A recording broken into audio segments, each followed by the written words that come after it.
बिस्मिल्लाहिर्रहमानिर्रहीम बच्चे, third chapter की आज हमने एक्सरसाइज के शॉर्ट क्वेश्चंस पढ़ने हैं। तो शॉर्ट क्वेश्चंस आपकी बुक में मौजूद हैं, मैंने उनके आंसर लिख दिए हैं। आपने दोनों क्वेश्चंस पढ़ने हैं, शॉर्ट क्वेश्चन सिंपल वाले भी और कंस्ट्रक्टेड भी। छोटे छोटे से आंसर हैं, तो आप ये देख भी लें, छोटे छोटे से लिखे हुए हैं। पहले एक्सरसाइज का क्वेश्चन नंबर 2 है। पहला क्वेश्चन था MCQs का, वो हमने अभी पढ़ लिया है। अब हम क्वेश्चन नंबर 2 पढ़ेंगे एक्सरसाइज का। पहला सवाल है बच्चे, what types of element lose their outer electron easily and what types of elements gain electron easily. हमने मेटल की डेफिनेशन पढ़ी हुई है, metal has tendency to lose electron और non metal has tendency to gain electron. तो वही है, वही पूछा हुआ है। मेटल जो है वो इजीली इलेक्ट्रॉन लूज करता है और नॉन मेटल जो है वो इजीली इलेक्ट्रॉन गेन करता है। ये पहले का आंसर है।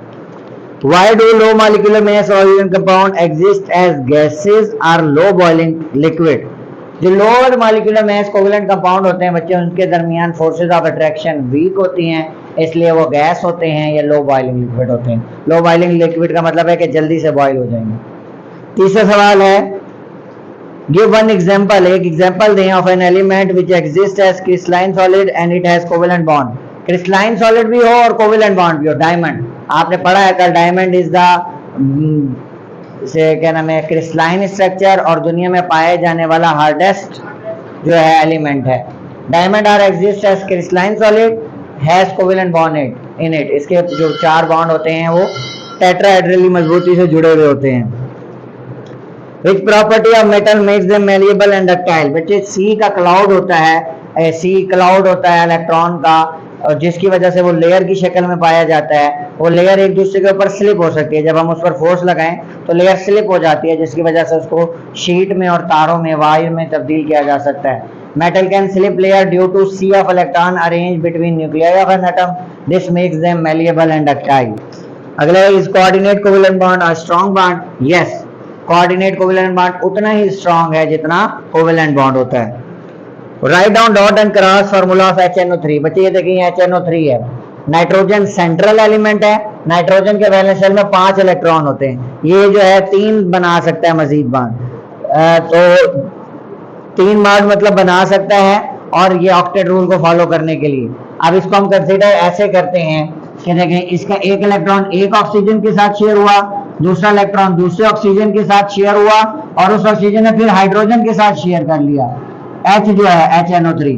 और यहाँ पर जो 2 इलेक्ट्रॉन थे वो इस 2 ऑक्सीजन के साथ जो है वो शेयर हुए। तो ये इसका स्ट्रक्चर, ऐसे स्ट्रक्चर बनाना है, डॉट एंड क्रॉस, ठीक है।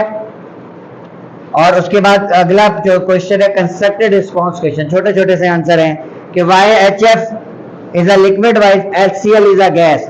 स्ट्रॉन्ग इंटरमॉलिक्यूलर फोर्सेज होती है HF में HCl की निस्बत, इसलिए वो जो है लिक्विड है और HCl जो है वो गैस है। Covalent compound not soluble in water, एक रूल है बच्चे, like dissolve like. Polar compound soluble in polar solvent, non polar in non polar. तो नॉन पोलर कोवेलेंट कंपाउंड जो है वो सॉल्युबल नहीं होते वाटर के अंदर, क्योंकि वाटर क्या है, पोलर। पोलर पोलर को सॉल्युबल करेगा, नॉन पोलर नॉन पोलर। अगला सवाल है बेटा, how do metal conduct heat. Metal free electrons की वजह से हीट जो है वो कंडक्ट करती है। उसके बाद नाइट्रोजन के जो है ऑक्साइड्स लिखने हैं। नाइट्रोजन के 5 ऑक्साइड्स हैं बच्चे।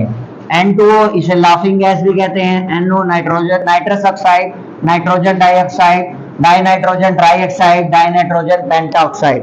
तो ये 5 जो है आपने वो करने हैं। What will happen if NaBr is treated with AgNO3 in water? क्या होगा जब मैं NaBr को पानी के अंदर रिएक्ट करवाऊंगा? तो ये इक्वेशन होगी बेटा, AgNO3 NaBr से रिएक्ट करेगा, AgCl के व्हाइट प्रेसिपिटेट बनेंगे और AgBr बन जाएगा। तो आप लिख देंगे AgCl white PPT is formed. कब? जब NaBr और AgNO3 जो है वो रिएक्ट करेंगे। आप आगे लिख देंगे when NaBr and AgNO3 react. Last question है, why does iodine exist as solid while Cl2 exists as gas? Due to strong intermolecular forces and polarizability in iodine। आगे आप लाइन लिख देंगे कि आयोडीन जो है वो सॉलिड है और Cl2 जो है वो गैस है। Iodine is solid and Cl2 gas. तो ये आपके जो हैं शॉर्ट क्वेश्चंस के आंसर्स हैं, ये आपने जो है तैयार करके आने हैं और आपका मंडे इंशाल्लाह टेस्ट होगा। जज़ाकल्लाह।